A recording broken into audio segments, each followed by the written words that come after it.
வீடியோக்குள்ள போகலாம். நம்ம பீஃப் பிரியாணி தேவையான பொருட்கள்லாம் பார்த்தலாம் வாங்க.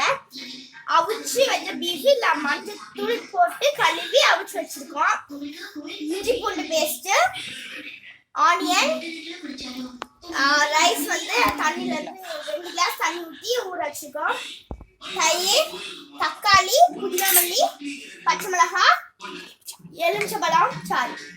இவ்வளவுதான் தேவையான அளவு, தேவையான பொருட்கள். இது வச்சுதான் நம்ம பீஃப் பிரியாணி செய்ய போறோம். வாங்க வீடியோக்குள்ள போலாம். ஃபர்ஸ்ட் நம்ம வந்து ஒரு பிரியாணி செய்யறதுக்கான பேன் வச்சுட்டு கொஞ்ச நேரம் சூடு பண்ணிக்கலாம்.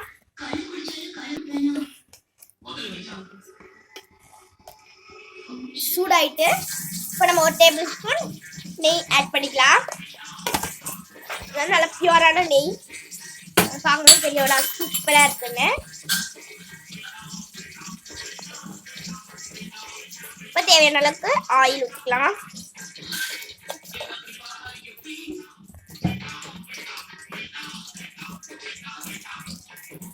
நல்லா வந்து இதாகட்டும், எண்ணெய் சூடாகட்டும். பட்டை 2, ஏலக்காய் 2, கிராம்பு 2. இதெல்லாம் மசாலா ஐட்டம்ஸ்.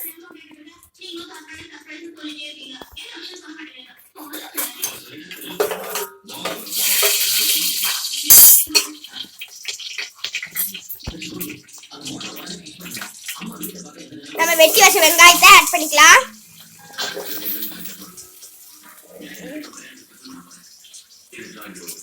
நல்லா வதக்கி விட்டுறலாம். நல்லா ப்ரௌனிஷ் கலர் வர வரைக்கும் நல்லா வதக்கி விட்டுருக்கலாம்.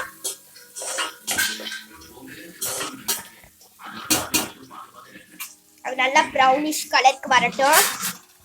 அது வரைக்கும் கொஞ்ச நேரம் மூடி வச்சிடலாம். நல்லா ப்ரௌனிஷ் கலர் வந்துச்சுன்னு நினைக்கிறேன். வந்து பார்க்கலாம். இதுதான் கரெக்டான பதம். இப்போதான் நம்ம தக்காளி வெங்காயம் நம்ம வெட்டி வச்ச எல்லாத்தையுமே போடணும். ஓகேவா? ஏன்னா நம்ம இதுக்கப்புறம் போட்டோம்னா அது ஒரு மாதிரி இதாயிடும். இப்போ நம்ம இஞ்சி பூண்டு விழுது சேர்த்துக்கலாம்.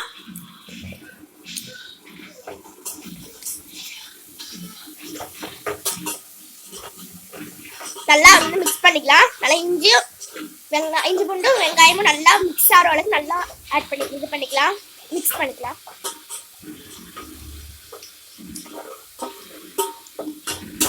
ஓகே, நல்லா மிக்ஸ் பண்ணியாச்சு. இப்போ நம்ம வெட்டி வச்சிருக்க தக்காளியை ஆட் பண்ணிக்கலாம்.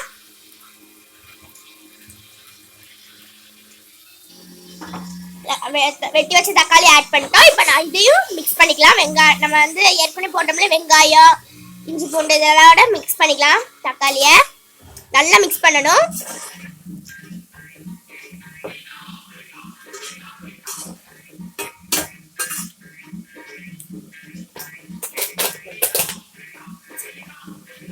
இப்போ நம்ம வந்து 2 டீஸ்பூன் சில்லி பவுடர் ஆட் பண்ணிக்கலாம். 2 டீஸ்பூன். நீங்க நல்லா ஸ்பைசி சாப்பிட்டீங்கன்னா எக்ஸ்ட்ரா கூட சேர்த்துக்கலாம். இப்போ நம்ம வந்து இதையும் மிக்ஸ் பண்ணிக்கலாம். நல்லா அந்த மசாலா வந்து தக்காளி வெங்காயத்தோட நல்லா இதாகணும். அப்பதான் சாப்பிடும்போது டேஸ்டியா இருக்கும். அது மாதிரி தக்காளியோட சாரும் அந்த கிரேவி இதோட மிக்ஸ் ஆகணும். அப்பதான் சாப்பிடும்போது யம்மியாகவும் இருக்கும், டேஸ்டியாகவும் இருக்கும். இப்போ நம்ம வெட்டி வச்சிருந்த 2 பெரிய பச்சை மிளகாவை போட்டு நல்லா மிக்ஸ் பண்ணிக்கலாம். மறுபடியும் பார்க்கும்போது தெரியும் எப்படி கலர் அழகா வந்துருக்குன்னு. நல்லா ஆரஞ்சு கலர்ல இருக்கு. நம்ம கலர் பொடி எதுவுமே மிக்ஸ் பண்ண வேணாம். ஏன்னா ஏற்கனவே இல்லை நிறைய கலர் இருக்கு. நாங்கள் எப்பவுமே கலர் பொடி யூஸ் பண்ண மாட்டோம்.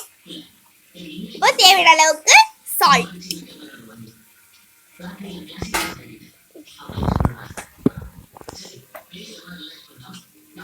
இப்போ இதை நல்லா மிக்ஸ் பண்ணிக்கலாம். மறுபடியும் நல்லா மிக்ஸ் பண்ணி ஆயிடுச்சு. இப்போ நம்ம வந்து புதினா போட்டுக்கலாம். இப்போ மல்லி, புதினா மல்லியும் ஆட் பண்ணியாச்சு. இப்போ இதையும் மிக்ஸ் பண்ணிக்கலாம்.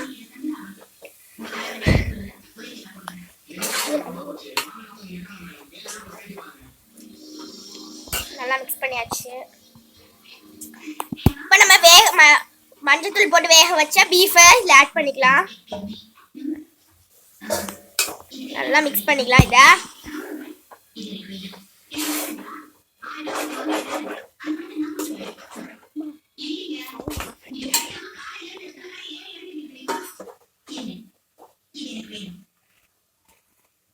நல்லா மிக்ஸ் பண்ணிக்கலாம். ஓகேவா? இப்போ நல்லா மிக்ஸ் பண்ணிக்கலாம். பார்க்கணும்னு தெரியும். இப்போ நம்ம தயிர் ஆட் பண்ணிக்கலாம். 100 தயிர்.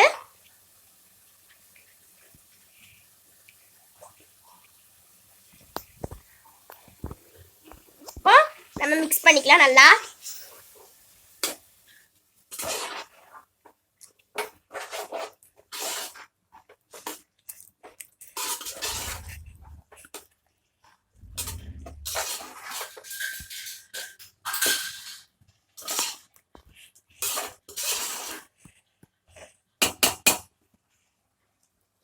இப்போ நம்ம எலுமிச்சை சாறை ஊற்றிக்கலாம். இதில்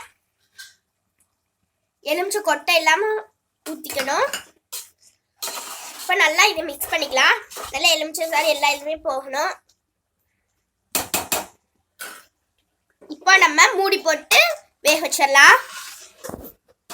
ஒரு 1/2 அன் ஹவர் கழிச்சு நம்ம பார்க்கலாம் எப்படி வந்திருக்குன்னு. இப்போ 1/2 அன் ஹவர் ஆகிட்டு நம்ம மூடி தொடர்ந்து பார்க்கலாம். நல்லா வெந்துட்டு இப்போ நம்ம நல்லா மறுபடியும் கலரி விட்டுக்கலாம். ஏன்னா அது வந்து மேலே தண்ணியாக இருக்கிறதுனால நம்ம அந்த கறியை வச்சோம்ல அந்த தண்ணியை தான் இதில் ஊற்றுறோம். ஏன்னா இதில் நல்லா கறியோட சாறு நல்லா இறங்கியிருக்கு. அதனால இது ரொம்ப டேஸ்டியாக இருக்கும். நம்ம தண்ணி வேஸ்ட் பண்ண வேணாம். இப்போ நல்லா கலரி விட்டுக்கலாம்.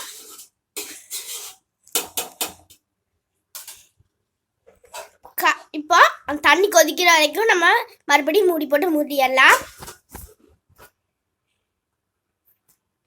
இப்போ நல்லா கொதிச்சுட்டு நினைக்கிறேன்.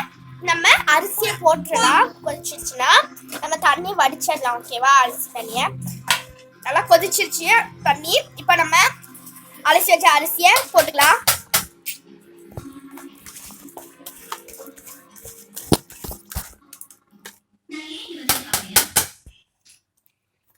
அரிசியெல்லாம் போட்டாச்சு. இன்னொரு தடவை நம்ம அந்த அரிசிலாம் இருக்குல்ல அதெல்லாம் ஊற்றிக்கலாம். ஏன்னா அதில் ஒட்டி இருக்கு.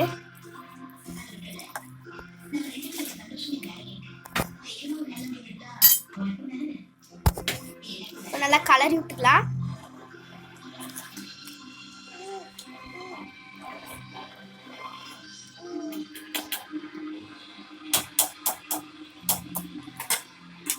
இப்போ மறுபடியும் மூடி போட்டு மூடி அரிசி வந்ததுக்கு அப்புறம் தம் வச்சு இறக்கணும்.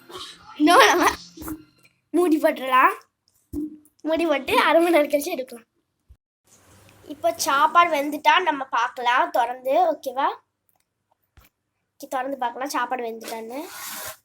நல்லா வெந்துட்டு நல்லா சூப்பராக வெந்திருக்கு. பார்க்கும்போதே தெரியும். நல்லா நம்ம ஊற்றிக்கலாம். பார்க்கும்போது தெரியும் ஒன்று ஒட்டாமல் நல்லா பிரிஞ்சு வருது. இப்படி தான் இருக்கணும். பார்க்கும்போது இவ்வளோ எம்மியாக இருக்குன்னு. நம்ம இப்போ வந்து தம் வச்சிடலாம்.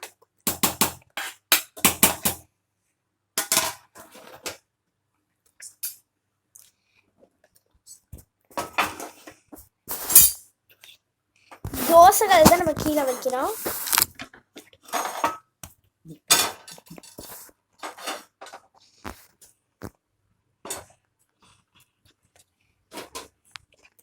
இப்போ 10 நிமிஷத்துல ரெடி ஆயிரும்.